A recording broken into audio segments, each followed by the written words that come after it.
প্রকৃত মেয়েকে বিয়ে করলেন? জীবনের জীবনের মানুষের মানুষের অনেকগুলো স্মৃতি থাকে এবং কি অনেক অনেক কষ্ট কষ্ট থাকে থাকে মানুষের মানুষের মনে। মনে। এরকম আমি এরকম আমার আমি আমার ফ্রেন্ডের সাথে ফ্রেন্ডের সাথে জীবনে আমার জীবনে একটা আমার স্বপ্ন একটা ছিল স্বপ্ন ছিল যে যে হয়তোবা হয়তোবা কোনোদিন কোনোদিন একদিন একদিন আমি আমি দৌলতদিয়া যাব। দৌলতদিয়া যাব। আচ্ছা আচ্ছা, আমি আমার ওই বন্ধুর সাথে চট্টগ্রাম থেকে আমি আমি দৌলতদিয়া দৌলতদিয়া পল্লীতে পল্লীতে গেলাম। গেলাম। আচ্ছা ভাই যখন আপনি আপনার যখন আপনার প্রশ্নটাই প্রশ্নটাই করছেন করছেন আমি আমি যেটা যেটা সত্যি সত্যি ওইটাই ওইটাই বলি। বলি।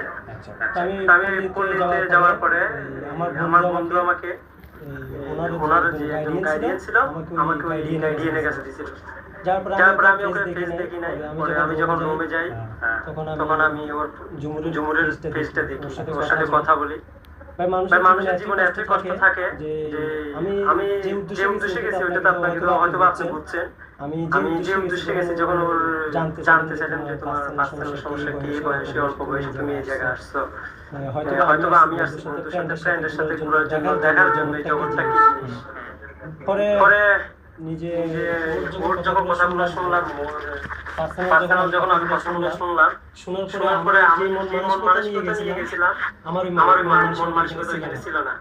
পরবর্তী আমি ওকে বললাম বললাম যে যে যদি আমি তো আমি যে আমি যে ফিল্ডে হই না হই না কেন, কেন, আমি আমি যদি তোমাকে এখান যদি থেকে এখান থেকে রক্ষা করে যদি তোমাকে যদি যদি আমি আমি শহর শহর এলাকায় এলাকায় নিয়ে যাই, হয়তোবা হয়তোবা আমার আব্বু আপু আম্মু মানবে না, আমার তোমার ব্যক্তিগত কেউ তোমাকে মানবে না। তো যদি তো তুমি তুমি যদি চাও চাও আমাকে আমাকে যদি যদি বিশ্বাস বিশ্বাস করতে করতে পারো, পারো, তাহলে তাহলে আমি আমি তোমাকে তোমাকে উদ্ধার করে আমি তোমাকে নিয়ে যাবো। তো তো অনেকক্ষণ সে অনেক ভাবছে ভাবার পরে তো তো আমার রুম মধ্যে দেখছি যে আমি যে কাজের জন্য যে উদ্দেশ্যের জন্য গেছি ওটা কিছু হচ্ছে না।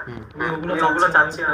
কয়েকজনকে বলছি যে আচ্ছা আচ্ছা, আপনার কি মানে ছোটবেলা থেকে স্বপ্ন ছিল যে আমি একজন যৌনকর্মীকে বিয়ে করব এবং তাকে ভালো পথে ফিরিয়ে আনবো? এটা কি আপনার ছোটবেলা থেকে স্বপ্ন ছিল, নাকি ওখানে যাওয়ার পর আপনার মনে হয়েছে যে ওনার লাইফ স্টোরি শোনার পর মনে হয়েছে যে আপনার ওনাকে এখান থেকে নিয়ে যাও বা ওনাকে বিয়ে করা দরকার, এরকম কিছু মনে হয়েছে? আমি আমি ওনার ওনার যখন যখন লাইফ লাইফ স্টোরি স্টোরি শুনলাম, আচ্ছা তখনই আমার মনে হয়েছে যে এরকম একটা মেয়েকে যদি আমি ওর থেকে যদি ফিরিয়ে আনতে পারি, হয়তোবা হয়তোবা আমার নিজের কাছে লাগতেছে যে আমি অনেক মহান একটা কাজ করে ফেলবো। ওই ওই হিসেবে আমি ওকে ওইখান থেকে উদ্ধার করে নিয়ে আসছে। আচ্ছা আপু, আপনার কাছে আমার প্রশ্ন, এই যে আপনি ওনার যে পল্লীতে ছিলেন, হ্যাঁ, দৌলতদিয়া পল্লীতে, তো এখন ওইখানে তো অনেক মানুষ আসতো, অনেক মানুষ গেছে আপনার কাছে, তো এরকম কেউ আশ্বাস দিয়েছিল যে আপনাকে বিয়ে করবে বা সংসার করবে, এরকম কোন আশ্বাস দিয়েছিল কিনা?